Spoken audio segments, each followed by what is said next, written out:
En tant que femme, si vous voulez que votre homme soit un amant plus authentique, plus sensible, eh bien, il ne faut pas chercher à communiquer avec lui, il faut chercher à l'éduquer. Pourquoi? Parce que, les femmes et les hommes sont égaux en droit, spirituellement, moralement, mais pas physiologiquement, pas sexuellement, pas émotionnellement. D'accord? Statistiquement, on n'est pas fait pareil. Deuxièmement, les hommes, dans la sexualité, sont en stress fort. D'accord? Du coup, troisièmement, quand quelqu'un est en stress devant vous et que vous n'êtes pas au même niveau que lui par rapport aux différentes informations, différentes stimuli, eh ben, il ne faut pas communiquer parce que vous n'êtes pas sur le même plan. Vous êtes supérieur, pas supérieur spirituellement ou moralement, mais supérieur par rapport à vos connaissances, par rapport aux informations dont vous avez accès. Donc, il faut l'éduquer. Voilà. Alors, commençons par le stress des hommes vis-à-vis de la sexualité. Je ne dis pas que c'est le cas de tous les hommes, d'accord? Un certain nombre d'hommes, dont moi, plus jeune, il y avait un truc drôle, c'est que quand j'étais avec mon ex-femme, une personne brillante, intelligente, on avait de belles discussions. Et quand on allait faire l'amour, je sentais un stress en moi. Je venais comme un mode automatique, comme en transe, tu vois. Je ne parlais plus, je souriais plus. Il n'y a rien de grave, tu vois. Il n'y a pas de drame. On est là, on se fait du bien. Mais hop, le cerveau bascule en mode automatique. Il y a un truc, il y a un stress, il y a un danger. C'est comme ça. Je souriais plus, je discutais plus, j'étais plus léger, j'étais pas du tout léger, j'étais en mode warrior, combat, fallait faire un truc. Alors je dis pas que c'est le cas de tous les hommes, je dis que c'est le cas d'un certain nombre d'hommes. Et il y a aussi, c'est une amie qui m'a raconté qu'elle avait rencontré un homme et puis ils commençaient à s'embrasser, à se caresser, et puis à un moment donné, elle n'avait plus envie. Voilà. Et le gars lui disait, mais regarde, j'ai une érection, tu ne peux pas me laisser comme ça, comme ça. Ok. Et c'est assez répandu. J'ai entendu plusieurs fois cet argument. L'homme qui a une érection, donc, il faut continuer jusqu'à l'éjaculation. Comme si être en érection était un problème. Comme si c'était grave, comme si c'était une épine dans le pied qu'il fallait enlever. Non mec, tu as une érection, ça prouve que tu es en bonne santé, c'est cool, tu as la vitalité qui circule en toi. Bon, c'est comme ta faim, s'il n'y a pas de quoi manger, tu attends un peu plus tard, tu vois. On est capable de passer plusieurs jours sans manger, il n'y a pas mort d'homme. Tu as une érection, tu as une envie qui est là, qui se manifeste, une envie de vie, de santé. Ta partenaire ne veut pas, il n'y a pas de souci, il n'y a pas de danger. Donc, relaxe-toi, calme-toi, ok? Voilà. Donc, certains hommes, je dis pas tous, certains hommes, quand ils sont en érection, sont en mode, ok, je suis entré dans le tunnel, il faut absolument que je sorte par le bout. Tu vois, je peux plus faire demi-tour. Hop, c'est comme un piège pour les poissons, c'est comme un entonnoir, il faut que j'avance. Non, cool, ok. Bon, ça c'est quand on est tranquille et détendu. L'homme, dans cette situation-là, simplement comprendre qu'il est en stress. D'accord? Il est en stress. Et quand quelqu'un est en stress, on ne communique pas avec lui. On essaie de le rassurer d'abord. Et pas le rassurer en disant que tout va bien. Rassurer en étant confiance soi-même et en agissant de manière claire et nette.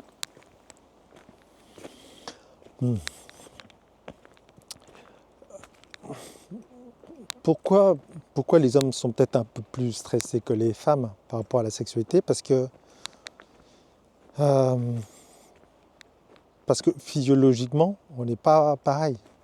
Les femmes peuvent faire semblant de faire l'amour, peuvent faire semblant de jouir. Un homme, bah non, tu as une érection ou tu n'as pas d'érection. Tu ne peux pas faire semblant d'avoir une érection. Après, tu peux prendre, maintenant il y a des médicaments. Mais si tu enlèves le côté médicamenteux, je ne peux pas volontairement avoir une érection. Tu vois, ça ne se contrôle pas. Donc c'est quand même compliqué. Il y a un truc que j'ai envie de faire, mais pour lequel j'ai pas d'emprise. Même si j'ai une grande force de volonté, même si je suis un commando, même si je suis super motivé, je ne peux pas me dire ok, érection, érection, érection. Okay. Donc ça crée un déséquilibre dans le rapport à la sexualité qui est clair. Ok. Je ne dis pas que tous les hommes stressent, je dis juste que certains hommes stressent et je vous donne les facteurs qui expliquent ce stress. La deuxième chose, c'est que les femmes et les hommes ne sont pas égaux physiologiquement vis-à-vis de sexualité. Un homme, il a deux occasions pour s'occuper de son pénis. C'est quand il a une relation sexuelle, seul ou accompagné, ou quand il urine. 3, quand il prend la douche. D'accord? Donc, il y a 3 cas. Et à part ces 3 cas-là, on ne s'occupe pas de notre pénis du tout, on l'oublie. On l'oublie. On le range et on le ressort pour la douche, pour aller aux toilettes et pour faire l'amour. Pour les femmes, c'est complètement différent. Complètement différent. Il y a un cycle menstruel. Les femmes savent à quel moment elles sont pour celles qui s'écoutent, à quel moment elles sont dans leur cycle. D'accord ? La température est différente, la texture de la glaire cervicale est différente, la couleur aussi. L'état émotionnel est différent. Pendant les règles, après les règles, en période d'ovulation, des comportements d'irritabilité, des comportements sexuels complètement différents. Du coup, les femmes ont une plus grande proximité avec leur sexe. Parce que c'est quelque chose qui est présent tous les jours. Tous les jours, il y a un dialogue. Tous les jours, il y a quelque chose, une interaction. Ok, consciente ou pas, qu'elle en soit consciente ou pas, tous les jours, il y a quelque chose. Il y a aussi le fait que, le cycle hormonal, mais le cycle menstruel aussi. Il y a une physiologie, il y a une évolution, il y a une richesse de comportements et de réponses du sexe de la femme qui est très très variée, alors que le sexe de l'homme, les réponses sont binaires, on-off. Ça crée une différence par rapport au sexe et ça crée aussi une différence par rapport à la sensibilité. Le fait que le sexe soit à l'intérieur aussi, c'est pour ça notamment que quand il y a des maladies, des IST dans un couple, on va tester d'abord la femme parce que c'est elle qui a le plus de risques vu que son sexe est intérieur, plus irrigué par le sang, plus inclus dans la totalité de la physiologie.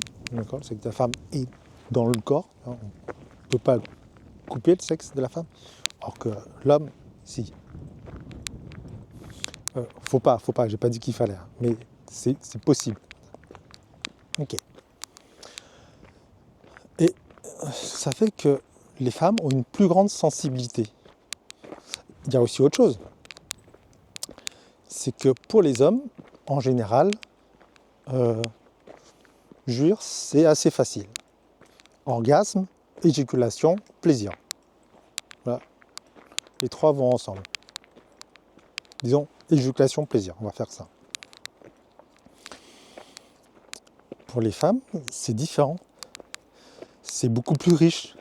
Des fois, elles peuvent jouir et pas sentir complètement le plaisir. Je jure trop vite. Voilà, ça m'est arrivé. En voulant bien faire, j'ai fait jure trop vite, ça m'est arrivé 2 fois. Ma partenaire, elle m'a dit non, mais là j'ai vu, mais c'était trop vite, je voulais attendre un peu plus. Et donc, comme c'est pas automatique, comme c'est pas systématique, les femmes comprennent plus qu'il y a une nuance entre plaisir et jouir. Que les deux ne sont pas forcément liés, les deux peuvent être liés, mais ça peut être séparé aussi.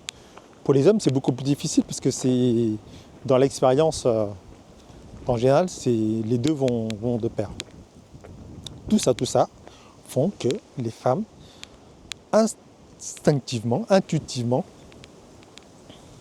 sont capables de comprendre qu'il y a le plaisir, il y a l'orgasme, il y a la jouissance, et il y a plein de choses possibles entre ou en plus, en haut, en bas, à droite, à gauche. Pour les hommes, sauf ceux qui ont fait un cheminement personnel, qui ont été curieux et explorés, mais les autres, c'est pas intuitif, c'est pas instinctif. L'expérience, c'est j'ai du plaisir, je jouis, j'ai du plaisir. Okay. Ça fait que les femmes perçoivent des choses que les hommes en général ne perçoivent pas. Donc du coup, si tu es une femme et que tu discutes avec ton amant, ton chéri, ton mari, ton compagnon,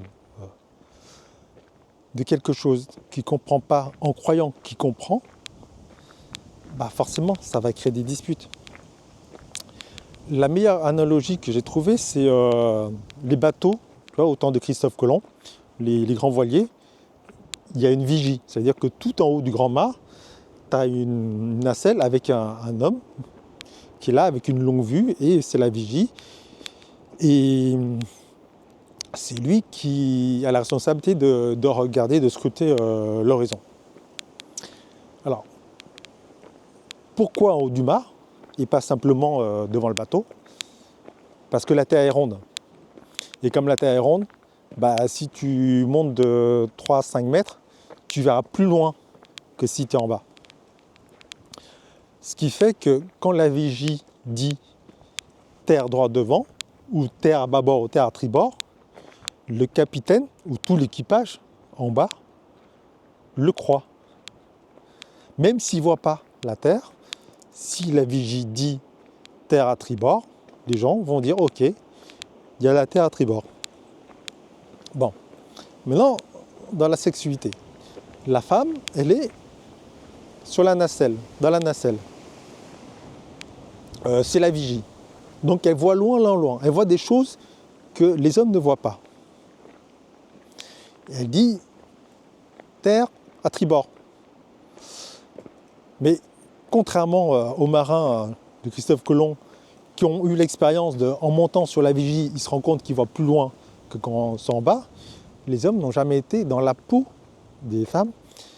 Et s'ils n'ont pas eu d'expérience qui leur prouve qu'il y a autre chose que jouissance, plaisir simultanément, bah, ils ne peuvent pas savoir. D'accord? Donc pour eux, ça n'existe pas. Pour eux, ils sont là, ils sont sur le bateau, ils voient l'horizon, ils ne voient pas de terre. Et la femme dit terre à tribord. Et l'homme il dit non, il n'y a pas la terre, il n'y a pas de terre. Et la femme dit si, regarde par là. L'homme il regarde par là, qu'est-ce qu'il voit? Il voit rien, il voit l'horizon. Parce qu'il est en bas, donc il voit beaucoup moins loin. Et voilà. Donc, en tant que femme, si tu es un homme qui n'a pas eu cette ouverture par l'expérience, il ne peut pas te comprendre. Il ne peut pas. C'est tout. C'est physiologique. C'est comme ça. C'est toute la bonne volonté. Il n'a jamais fait l'expérience de monter sur la vigie. Donc, il ne peut pas se rendre compte que tu perçois des choses que lui ne perçoit pas. Et pour lui, tout ce qu'il ne perçoit pas n'existe pas. Donc, quand tu dis terre à tribord, bah pour lui, c'est un non-sens. Donc, il va défendre son point de vue, t'expliquer qu'il n'y a rien, parce qu'il ne voit rien. Et toi, tu dis ici, il y a quelque chose, parce que tu vois quelque chose. Et donc, une communication basée sur deux mondes différents, ça ne marche pas. Ça ne marche pas. Pour communiquer, il faut avoir des fondements en commun. Il faut parler au moins la même langue. Même si c'est langue des signes, n'importe. Mais il faut avoir des points communs. Ok. Donc, communiquer, surtout sur un sujet sensible comme sur la sexualité, parce que je t'ai expliqué que l'homme, en général, enfin, certains hommes peuvent avoir un stress par rapport à la sexualité, comme moi, il y a 20 ans. Bah, du coup, c'est compliqué. Tu essaies de communiquer sur un truc que lui voit pas, que toi tu vois, et pour lequel, pour lui, il y a un stress inhérent au fait que c'est un corps d'homme, une psychologie d'homme. Et donc c'est stress, quoi, d'accord? Stress parce qu'il voit pas et stress parce qu'il est déjà stressé, le pauvre. D'accord? Donc c'est pas la bonne méthode et c'est pas le respecter de là où il est. Tu vois, c'est comme si tu es un stit et tu essaies d'expliquer à des élèves de primaire des choses d'université. D'accord? Bah forcément, ça va mal se passer. Tu ne peux pas communiquer. Si tu es un stit et que tu veux expliquer et tu veux parler de choses qui sont au-dessus de tes élèves, il faut les éduquer. Il faut les éduquer. Donc, oublie le principe que la communication résout tout. Oublie qu'on est tous égaux et qu'il suffit de la bonne volonté pour le faire. Ce n'est pas une question de bonne volonté, ce n'est pas une question de compétence, c'est une question de différence de niveau. Et différence de niveau implique éducation et on évite la communication, surtout avec l'idée que l'autre devrait te comprendre. Ok. Alors, quelles sont les erreurs? Les erreurs, c'est quand j'essaie de communiquer avec quelqu'un qui n'a pas le même niveau que moi et qui est en stress. Alors, je prends une analogie. C'est une analogie, d'accord? Il n'y a aucun symbolique, aucune allusion. C'est juste que je me suis rendu compte dans cette situation-là.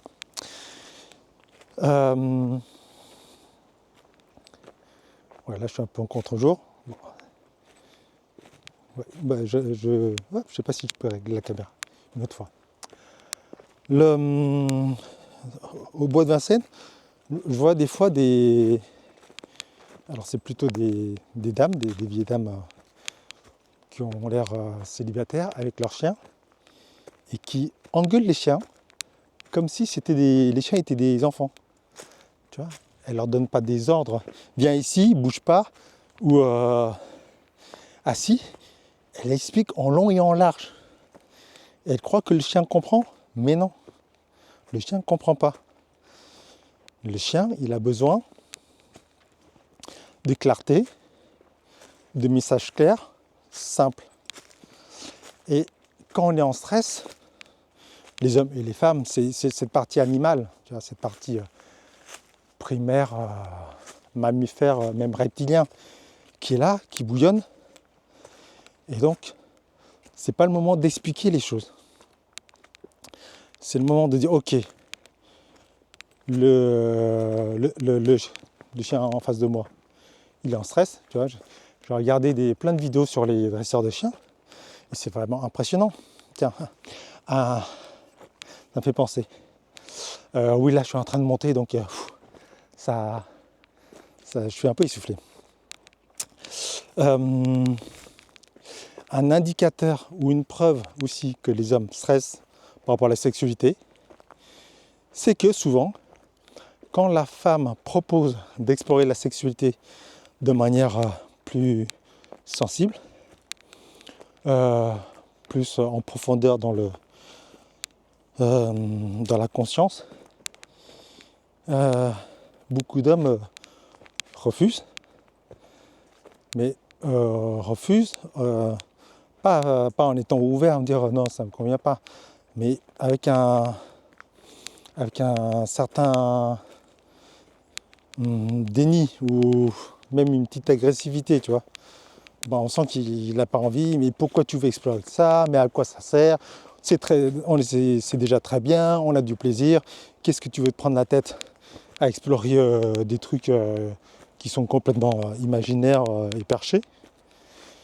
L'agressivité, en réponse à ton invitation d'explorer une sexualité authentique et sensible, est un indicateur de stress par rapport à la sexualité. C'est pas parce qu'il aboie qu'il est méchant. Parfois, il aboie parce qu'il est en stress. Ça, j'ai compris avec les dresseurs de chiens là, sur YouTube. Enfin, je connaissais pas bien les chiens et quand j'entendais un chien aboyer, je me disais ok, il est agressif. Et en fait, non, ça dépend. Il y a aboiement et aboiement. Et quand tu es un bon dresseur, tu fais la différence entre un chien qui aboie parce qu'il a peur et un chien qui aboie parce qu'il veut attaquer. Et pour les novices comme moi, bah, un chien qui aboie est dangereux. Mais quand tu es un dresseur, tu prends conscience que non.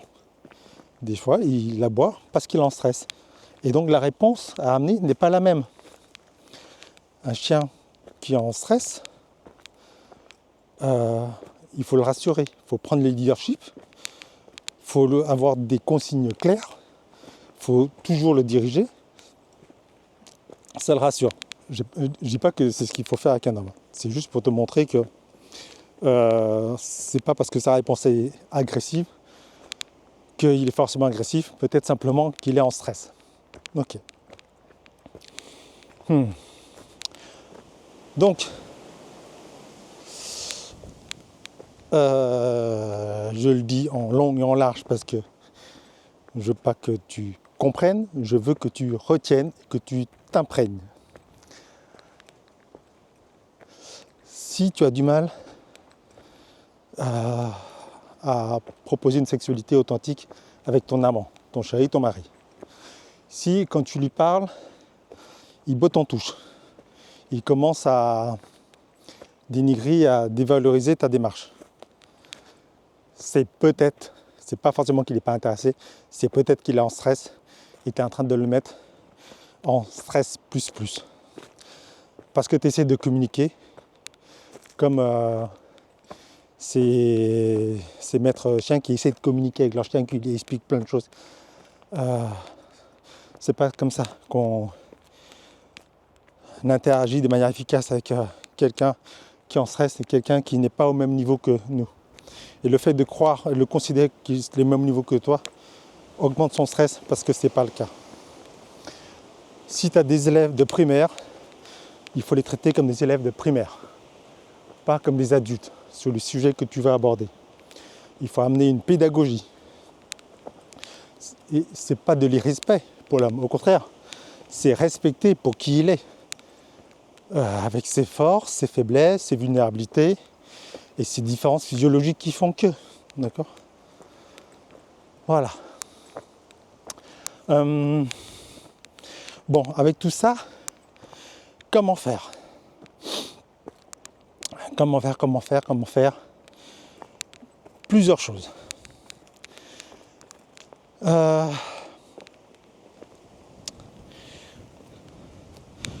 Premièrement, il faut le rassurer en disant que on ne va pas changer de sexualité, on va faire une sexualité en plus. Il ne faut pas qu'il voit l'exploration de la sexualité authentique et sensible comme le remplacement de la sexualité qu'il a actuellement. Parce qu'il a peur de perdre ça, d'accord ? Un homme, ça a peur de pas jouir, il y a un stress comme ça, inhérent. Donc, il faut le rassurer, il dit, ok, la sexualité qu'on a, on va l'avoir. Comme d'habitude.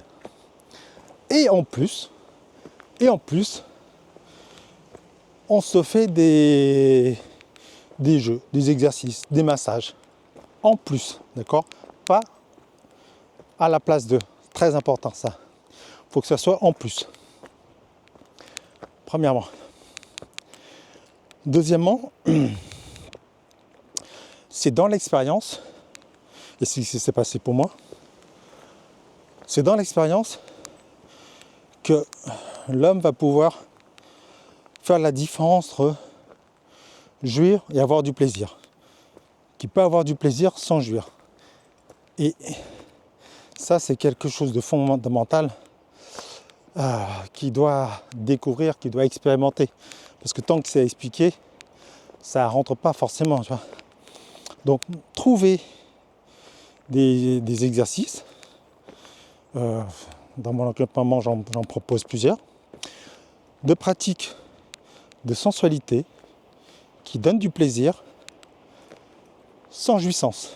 Très important ça. Et il ne faut pas non plus que ces pratiques-là soient le préliminaire d'une sexualité classique. Parce que si c'est le préliminaire, pour lui, c'est la même sexualité. Pour lui, c'est ok, le plaisir reste l'éjaculation, la jouissance. Donc il faut une pratique sensuelle, plaisante, sans jouissance et déconnectée de la jouissance de l'éjaculation. Il faut que ça soit vraiment un temps dédié à ça. C'est-à-dire que tu fais ça et pendant 24 heures, le mec, il jouit pas. D'accord ? Et après, le lendemain, 28 heures, 48 heures après, quelques jours après, vous pouvez prendre une sexualité plus classique avec la jouissance. Le point clé, c'est faire découvrir à l'homme l'existence d'un plaisir sans éjaculation et sans frustration. Parce que comme il assimile la jouissance au plaisir, pour lui, pas de jouissance égale pas de plaisir égale frustration. Non, on peut avoir des expériences sensuelles, sans jouissance, avec beaucoup de plaisir, complètement satisfaisantes, très plaisantes, sans frustration. C'est un peu bizarre, c'est à gérer, mais ça se gère très très bien. Et c'est l'amener dans ce monde-là, tu vois. C'est arrêter de lui expliquer qu'il y a la terre à tribord, c'est de l'emmener en haut de la nacelle et lui montrer et qu'il voit par lui-même. Voilà. Je dis ça parce que j'ai accompagné des clientes qui justement qui essayaient de parler de sexualité et quand elles parlaient de sexualité, ça ne marchait pas avec leur amant. Parce qu'elles essayaient de communiquer. Elles ne se rendaient pas compte qu'ils étaient en stress.